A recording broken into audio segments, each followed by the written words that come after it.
High school में जो विज्ञान के शिक्षक थे, मेरे हाई स्कूल में लेबोरेटरी भी था, प्रयोगशाला जिसको बोलते हैं। तो कभी कभी बच्चों को प्रयोगशाला में ले जाते थे शिक्षक, हमारे शिक्षक ले जाते थे प्रयोगशाला। एक दिन हम लोगों को ले गया प्रयोगशाला, सारे विद्यार्थियों को, बच्चों को ले गया प्रयोगशाला, जो हमारे विज्ञान के शिक्षक थे। और सबों को ले जाकर के एक विद्यार्थी को कहा, एक काम करो, एक गिलास में पानी ले आओ। वो कांच का गिलास, शीशा वाला गिलास, पहले बहुत चलता था, अब नहीं के बराबर चल रहा है, कांच वाला गिलास। कहा उसी गिलास में एक गिलास पानी ले आओ। एक बच्चा गया, पानी लेकर आया। दूसरे विद्यार्थी को कहा कि बच्चों एक मुट्ठी धूल लेते आओ, एक मुट्ठी धूल लाए। और उस विद्यार्थी को कहा उस गिलास में जो पानी है उस धूल को उसी में मिला दो, खोल दो उस धूल। गिलास में जो पानी था उसी में मिट्टी घोल दिया उंगली देकर।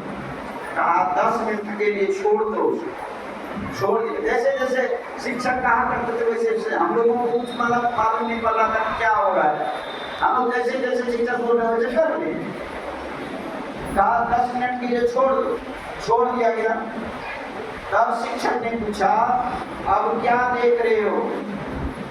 एक विद्यार्थी ने कहा सर गिलास और मिट्टी, एक गिलास में पानी और मिट्टी दोनों।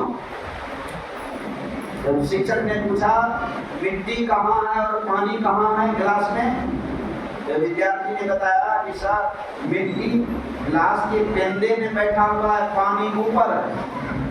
क्योंकि 10 मिनट जो छोड़ा गया खोल करके वो सारी मिट्टी पेंदे में बैठ गई, पानी ऊपर दिखाई दे रहा था, मिट्टी नीचे दिखाई दे रहा था। विद्यार्थी ने कहा सर मिट्टी नीचे है पेंदे में, गिलास के पेंदे में, और पानी ऊपर है।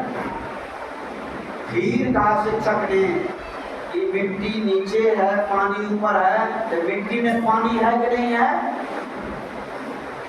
शिक्षक ने पूछा कि मिट्टी नीचे है पानी ऊपर है, तो मिट्टी में पानी है कि नहीं है? तो सब विद्यार्थी चुप, उसको लिखन तो नहीं कर सकते, अब उतना ज्ञान रहेगा तभी ना। सभी विद्यार्थी चुप। शिक्षक ने बता के देखो बच्चों सुनो, मिट्टी नीचे है पानी ऊपर है, लेकिन मिट्टी के जर्रे जर्रे में पानी, मिट्टी के जर्रे जर्रे में पानी भरा हुआ है, और पानी जर्रे जर्रे में समा करके, मिट्टी के जर्रे जर्रे में समा करके पानी खत्म नहीं हो गया, पानी अपना दर्जा ऊपर रखा है। ऐसा क्यों? शिक्षक ने बता के देखो ऐसा इसलिए मिट्टी स्थूल है, पानी सूक्ष्म है। मिट्टी के सामने पानी क्या हो गया? सूक्ष्म हो गया। हालांकि पानी के ऊपर भी सूक्ष्म है, लेकिन जब मिट्टी की बात आएगी तो मिट्टी से सूक्ष्म कौन हो जाएगा? पानी, पानी हो जाएगा। तो मिट्टी में भरा हुआ पानी है, लेकिन पानी खत्म नहीं हुआ। इसीलिए खत्म नहीं हुआ तो सूक्ष्म सब में प्रवेश करके सूक्ष्म अपना दर्जा ऊपर रखता है, हर वक्त ऊपर रखता है। जो सूक्ष्म होता है स्थूल में समा करके सूक्ष्म अपना दर्जा ऊपर रखता है। ये बात तो शिक्षक ने बताया विज्ञान की बात, अब मुझे समझ में आ रही है। ठीक इसी तरह की बात परमात्मा में भी लागू होता है। परमात्मा सब में है, सब में भरकर अलग इसलिए है कि परमात्मा से बढ़कर कोई सूक्ष्म है ही नहीं। जो सूक्ष्म होता है सब में भरकर के सबसे अपना दर्जा ऊपर रखेगा। इसीलिए कि सवेरे का स्तुति विनती हम लोग रोज गाते हैं, सब क्षेत्र क्षर अपरापर और अक्षर पार, सब में परमात्मा है, फिर भी अपना दर्जा ऊपर रखा है। इसलिए परमात्मा से बढ़कर कोई सूक्ष्म नहीं है। ऐसे सूक्ष्म परमात्मा के बारे में महर्षि वाल्मीकि जी का कहना था, हे राम आप कहाँ नहीं है, पहले ये बता दो। उसी राम के बारे में ऐसे राम को प्राप्त करने के लिए क्या करना पड़ेगा? ऐसे राम को प्राप्त करने के लिए एक बात और, अगर अयोध्या नरेश महाराज दशरथ जैसे पुत्र राम सर्वव्यापक होते तो परमात्मा का दर्शन करके दुखों का अंत होता है कि नहीं होता है? परमात्मा का दर्शन करने के दुख रह जाएगा, दुख रह जाएगा। वो कौन सा परमात्मा का दर्शन है? नियम तो ये कहता है कि परमात्मा का दर्शन कर लिए और दुखों का अंत हो गया, फिर दुख का मुख नहीं देखना पड़ेगा। लेकिन अगर अयोध्या नरेश महाराज दशरथ के पुत्र ही सर्वव्यापक राम है, तो सबसे पहले महाराज दशरथ का ही दुख समाप्त होना चाहिए। महाराज दशरथ का दुख समाप्त होना चाहिए, उनके पिता है ना, उन पर तो कृपा करनी चाहिए भगवान श्री राम को। लेकिन महाराज दशरथ का दुख समाप्त हुआ। महाराज दुख की बात क्या करते हैं? जब से श्री राम का जन्म हुआ, दुख ऐसे मंडराने लगे महाराज दशरथ के कपाल पर, दुख छोड़ा ही नहीं कभी। जब से श्री राम का जन्म हुआ, मैं उदाहरण देता हूँ, श्री राम का जन्म हुआ, थोड़ी सी खुशी मिली थी एक महाराज दशरथ को, लेकिन ये खुशी ज्यादा देर तक टिक नहीं सके, क्योंकि श्री राम और लक्ष्मण को लेने के लिए विश्वामित्र जी आते, दुख लग गया। ज्यादा थोड़ा सा पड़ा हुआ था,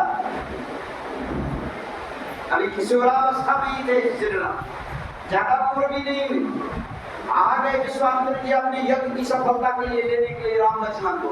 इतना दुख हुआ महाराज दशरथ को, इतना तकलीफ हुआ कि जो पहले से खुशी मिली थी सब खुशी कर दी।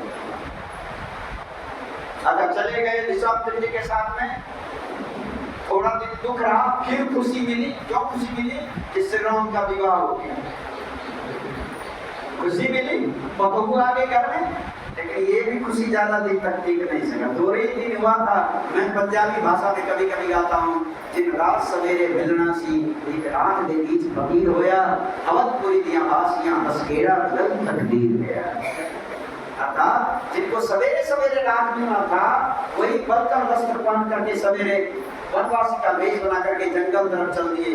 अयोध्या वासी कहते हैं देखो देखो तकदीर का खेल। महाराज दशरथ जब ये देखा वनकल वस्त्र में पहने अपने बेटे को, खुशी मिली। महाराज पछाड़ खा करके गिर पड़े, बेहोश हो गए। अपने पुत्र को देखकर, जिस वेश में देख करके बेहोश होकर के गिर पड़े महाराज दशरथ। आंखें खोल नहीं सके, यहाँ तक कि आज्ञा नहीं दे सके श्री राम को बन जाने के। बेहोश होकर के गिर पड़े, बिना आज्ञा लिए श्री राम चले गए वन जंगल।